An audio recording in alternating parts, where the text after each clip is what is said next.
C'est l'histoire d'un paysan qui a perdu sa dernière bataille.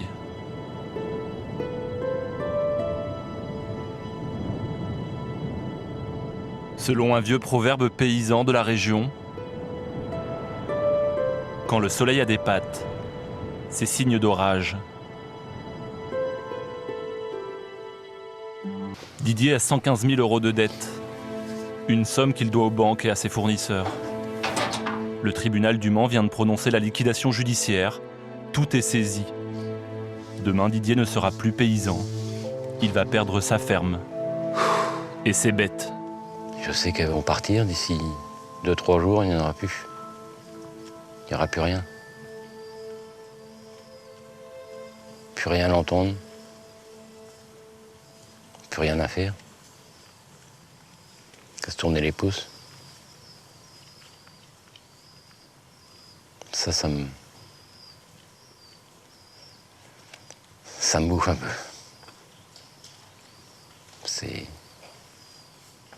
Je voulais faire une pratique de l'agriculture comme je la connaissais du temps de mon grand-père.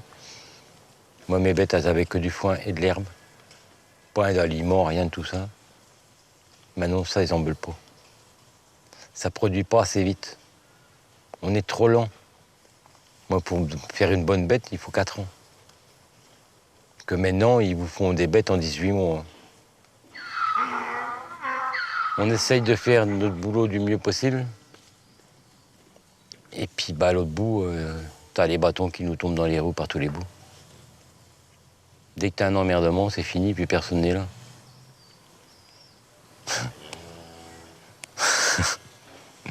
Ça me fait sourire.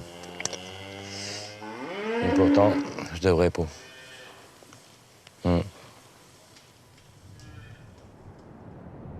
Didier s'est endetté malgré lui. En 2005, la Commission européenne a lancé un plan de modernisation des bâtiments d'élevage. Il a été contraint de réaliser cette nouvelle construction. 100 000 € d'investissement pour que son exploitation réponde aux nouvelles normes sanitaires et environnementales. Avant, ces vaches logeaient dans les vieux bâtiments de ferme, mais ils n'étaient plus conformes. Demain, tous ces biens vont être vendus aux enchères pour tenter de rembourser la dette. Le vieux matériel, qui servait à faire les foins, les tables donc, et surtout le troupeau. Une trentaine de vaches à viande de race destinées à la boucherie, des charolaises et des ménanjous. Ça coûtait pas trop cher, 600 €. 600 € la vache de race, c'est la moitié de sa valeur réelle. Bon, 600 €. Bon, ça doit aller, ça, les gars. Pour les marchands de bestiaux, c'est une aubaine. C'est pour lui qui va s'en sortir. C'est surtout qu'il garde le moral, c'est surtout ça. Parce que j'ai peur qu'il... Il y a des moments qu'il a le moral vraiment bas. La vente terminée, le crieur a tombé son bleu de travail. Faut venir à des belles ventes. Pour des ventes comme ça, hein. C'est triste. Hein, là. C'est tristounet, là. Malheureusement, il va y en avoir de plus en plus comme ça. C'est pas normal. C'est pas normal du tout, ça. Hein? Qu'est-ce que vous en pensez, vous? C'est pour ça que je suis là. Non, mais il faut reconnaître. Je vous dis, il y a 30 ans, la viande, elle valait 4 € et aujourd'hui, 2,90 €. Comment voulez-vous y arriver? Tu travailles et tu te ruines.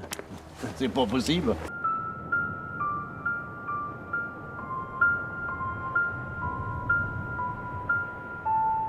L'histoire de Didier n'est pas singulière. Rien que dans la région Maine-Anjou, 20 fermes ont été vendues aux enchères dans l'année.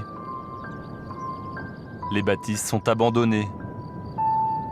Les familles quittent la terre, accentuant un peu plus la désertification rurale. Et cette hécatombe continue sur un rythme effréné. Chaque jour en France, 50 exploitations agricoles disparaissent.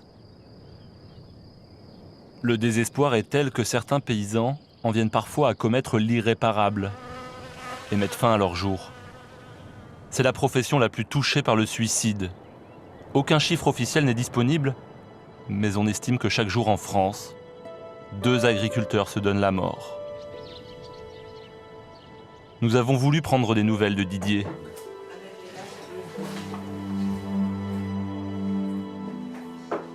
Deux ans après la vente de sa ferme, nous sommes retournés le voir. Des souvenirs et des murs en ruine, plantés dans un champ, envahi par les herbes folles. J'ai tout fait, tout monté, les barrières, les portails, l'eau, l'électricité, j'ai tout monté. Puis aujourd'hui, il n'y a plus rien.